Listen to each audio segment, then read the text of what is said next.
অথবা বলে যে এগুলো কোনোটাই দরকার নেই, তাড়াতাড়ি নির্বাচনটা করবো। যদি বলে যে নির্বাচন দিয়ে দেন, আমরা নির্বাচনের জন্য প্রস্তুত। আবেদন করতেছে রাজনৈতিক দলগুলোর সঙ্গে, আপনারা সংস্কার করার সুযোগ দেন।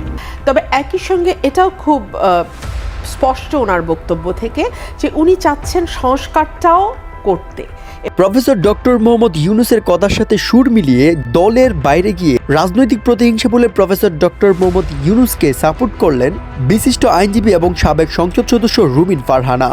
রুমিন ফারহানার এই বক্তব্যের পর থেকেই রাজনৈতিক বিশ্লেষকরা মনে করছেন রুমিন ফারহানা হয়তো তার এই বক্তব্যের মাধ্যমে রাজনৈতিক কোনো চক্রান্ত ফুটিয়ে তুলেছেন। কিছু কিছু বিশ্লেষকরা এটাও মনে করছেন যে রুমিন ফারহানা হয়তো বিএনপির রাজনীতি ছেড়ে ডক্টর ইউনূসের দলে যোগ দিবেন। যদিও এখন পর্যন্ত এটা স্পষ্টভাবে জানা হয়নি যে প্রফেসর ডক্টর মোহাম্মদ ইউনূস গ্রামীণ ব্যাংক প্রতিষ্ঠানের নামে কোনো রাজনৈতিক দল প্রতিষ্ঠা করবে কিনা। আজকের পর থেকে দয়া করে আমার নাম যখন কেউ বলবেন, কেউ দেশনায়ক, রাষ্ট্রনায়ক, এই কথাগুলো দয়া করে কেউ ব্যবহার করবেন না আমার নামে। রুমিন ফারহানার এই বক্তব্যের পরেই বিএনপির অন্যতম নেতা তারেক জিয়া একটি ভিডিও বার্তায় জানায়, আমার নাম আজকের পর থেকে কেউ মুখে ব্যবহার করবেন না। তার বক্তব্যে যদিও রুমিন ফারহানার নাম উল্লেখ করা হয়নি, তারপরেও রাজনৈতিক বিশ্লেষকরা মনে করছেন এই ভিডিও বার্তা রুমিন ফারহানার উদ্দেশ্যে বলা হয়েছে।